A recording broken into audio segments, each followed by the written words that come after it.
উত্তর কলকাতা ভারতীয় জনতা কিষাণ মোর্চার উদ্যোগে এক ধন্যবাদ জ্ঞাপন পদযাত্রা হয়ে গেল কলকাতার ৫৭ নম্বর ওয়ার্ডে। ৪ঠা মে রাজ্যে পালাবদলের পরে বিজেপি শাসিত বাংলায় সম্প্রতি বাজেট পেশ হয়েছে। কৃষক কল্যাণমুখী ঐতিহাসিক বাজেটের জন্য মুখ্যমন্ত্রী শুভেন্দু অধিকারীকে ধন্যবাদ জানায় উত্তর কলকাতা ভারতীয় জনতা কিষাণ মোর্চার মণ্ডল ৩ ও মণ্ডল ৪-এর যৌথ উদ্যোগে এই ধন্যবাদ জ্ঞাপন পদযাত্রায় বিজেপি সমর্থকেরা পায়ে পা মেলায়। পুরুষের পাশাপাশি বিজেপির মহিলা সমর্থকদের উপস্থিতি ছিল নজরকাড়া।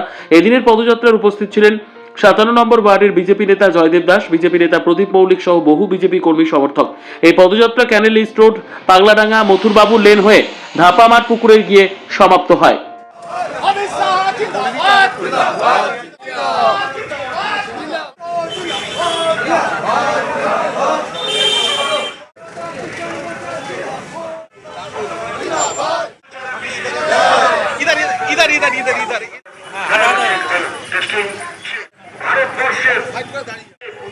বাংলার উত্তর কলকাতা কিষাণ মোর্চার পক্ষ থেকে আজকের এই রাজপথ ধরে এক পক্ষ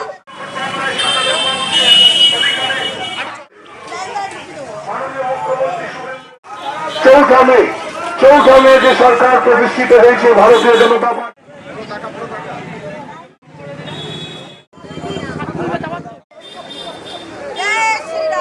উনি যে আমাদের কিষাণ মোর্চার ভাইদের কথা ভেবে যে বাজেট পেশ করেছে তাতে আমাদের উত্তর কলকাতা জেলার লোক এবং সমস্ত চাষি ভাইরা খুব খুশি।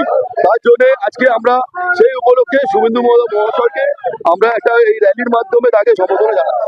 অংশগ্রহণ করেছে দাবিতে চাইছি যে আজকে শুভেন্দু মহাশয় আমরা যে চাষি ভাইদের জন্য যে কথা ভেবে যে বাজেটের মধ্যে যে পদ্ধতিগুলো উনি রেখেছেন তার জন্য মানে এটা তৃণমূলের সময় কোনোদিন এই ধরনের জিনিস দেখা যায়নি এবং তৃণমূল যেভাবে এই চাষি ভাইদের ওপর অত্যাচার করেছে এবং অন্যায় করেছে তার পরিপ্রেক্ষিতে আজকে চাষি ভাইরা খুব চিন্তিত ছিল।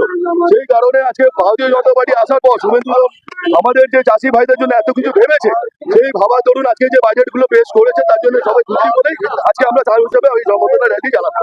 এটা আমরা বেলেঘাটা মন্ডল 4 থেকে এটা করা হচ্ছে র্যালিটা। আমাদের এই বেলেঘাটা মন্ডলে কিষাণ মোর্চা দিয়ে উত্তর কলকাতা জেলা কমিটিতে যে মিছিলটা বার করা হয়েছে, আজকে আমাদের 2011 থেকে 2026 পর্যন্ত যে তৃণমূল সরকার ছিল তারা কৃষকের কথা ভাবিনি। তারা কৃষকের নিয়ে কোনো আত্মহত্যা ছাড়া 15টা বছর আত্মহত্যা ছাড়া কিছু ভাবিনি, কিন্তু এখন আমাদের মাননীয় শুভেন্দু অধিকারী নরেন্দ্র মোদীর নেতৃত্বে যে কৃষকের কথা ভাবা হয়েছে, যে গরিব মানুষ যারা কৃষকদের চাষ থেকে নিয়ে সব কিছু ওনাদের হিসাব টু হিসাব মানে ভর্তি দেওয়ার প্রয়োজন ভেবেছে, সেটাও করেছে, যা প্রতিশ্রুতি দিয়েছিল সেটা করেছে।